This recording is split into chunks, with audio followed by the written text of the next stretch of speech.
The Cat and the Parrot.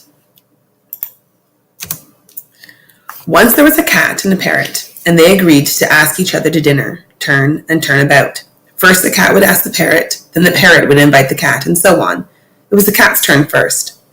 Then the cat was very mean. He provided nothing at all for dinner except a pint of milk, a little slice of fish, and a biscuit. The parrot was too polite to complain, but he did not have a very good time. When it was his turn to invite the cat, he cooked a fine dinner.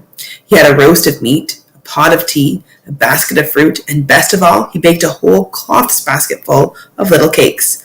Little, brown, crispy, spicy cakes. Oh, I should say as many as 500. He put 498 of the baskets of the cat cakes before the cat, keeping only 2 for himself. Well, the cat ate the roast and drank the tea and sucked the fruit, and then he began on the pile of cakes. He ate all 498 cakes. Then he looked around and said, "I'm hungry. Haven't you anything to eat?" "Why," said the parrot. "Here are my 2 cakes if you want them." The cat ate up the 2 cakes, then he licked his chops and said, "I'm beginning to get an appetite. Have you anything to eat?" "Well, really," said the parrot, who was very angry, "I don't see anything more unless you wish to eat me." He thought the cat would be ashamed when he heard that. But the cat looked at him and licked his chops again, saying, and slip, slop, gobble, down his throat went the parrot. Then the cat started down the street.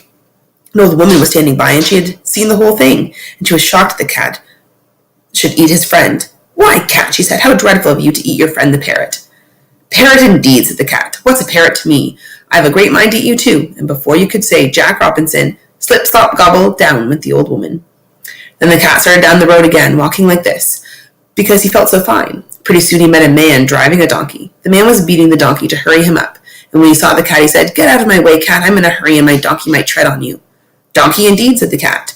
"Much I care for a donkey. I've eaten 500 cakes. I've eaten my friend the parrot. I've eaten an old woman. So what's to keep me from eating a miserable man and his donkey?" And slip, slop, gobble, down went the old man and the donkey.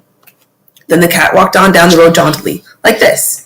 After a little while, he met a procession. The king was at the head, walking proudly with his newly married bride. And behind him were his soldiers, marching, and behind them were ever and ever so many elephants, walking 2 by 2. The king felt very kind to everybody, because he had just been married, and he said to the cat, "Get out of my way, kitty, get out of my way, my elephants might hurt you."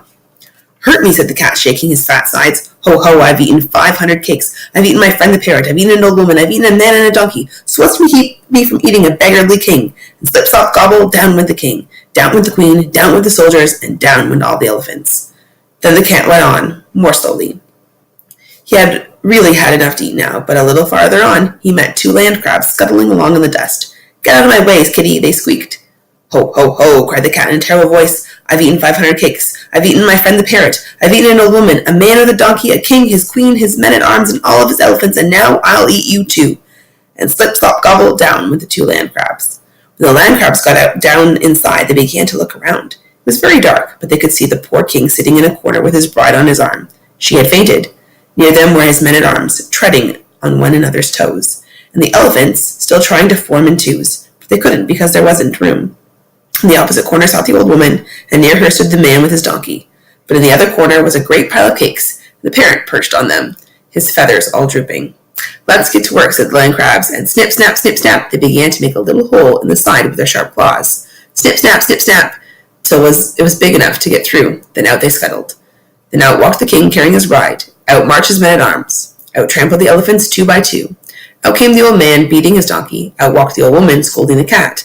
And last of all, out hopped the parrot, holding a cake in each claw. You remember, 2 cakes was all he wanted, but the poor cat had to spend the whole day sewing up the hole in his coat.